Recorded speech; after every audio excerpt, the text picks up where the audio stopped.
maniningil din ako. At ako mismo magpapalaya sa babae yan sa buhay. Dahil hindi napigilan ni Lynette ang kanyang sarili sa sobrang dami ng sinasabi nga nitong si Moira laban sa kanya. Hindi nga niya naiwasan na masampal ito ng sobrang lakas. Itinama pa niya ang sa kamay na may ring, kaya naman duguan ang mukha nitong si Moira. Sabay nga niyang ipinakita sa lahat, pati nga sa harapan ni Moira, ang kamay niya na may engagement ring. Para maliwanag sa lahat na hindi totoo ang mga kapraningan ni Moira at kung ano nung sinasabi sa kanya. Labis na nagulat ang lahat. Naipon kasi ang sama ng loob nitong si Lynette at ngayon lang yan mailabas ng tuluyan dito nga kay Moira. Ngayong pagkakataon na niya, kaya naman sinagad-sagad na niya ang kanyang galit dito kay Moira. Si Carlos at si Zoe ay nabigla din sa kanilang mga nasaksihan. Hindi nila sukat akalain na magagawa yun ni Lynette sa harapan nila.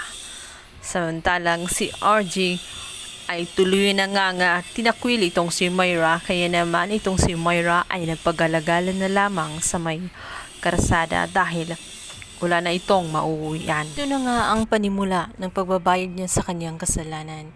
Yayakapin na ngayon niya ang karma sa mga kasalanan na kanyang ginawa. Simula pa lang yun dahil marami siyang naging atraso maging dito nga kay Lolo Pepe.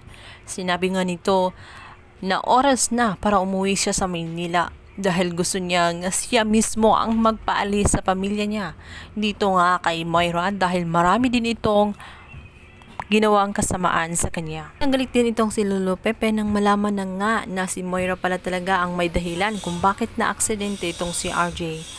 Nais niyang magbabayad ito sa lahat ng kanyang kalupitan. Balit ito nga kanyang anak na si Zoe ay hindi siya matitiis. Talagang gagawin niya ang lahat. Mapapatawad lang ang kanyang ina dito sa kanyang daddy. Subalit sa ngayon ay sarado ang isipan ni RJ sa pagpapatawad dahil sa dami ng kanyang ginawang kasalanan.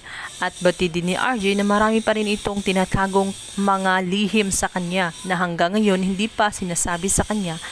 Sabi niya kay Zoe na sana kung may kinalaman nga siya sa mga lihim ni Moira ay dapat umano sabihin na niya ito.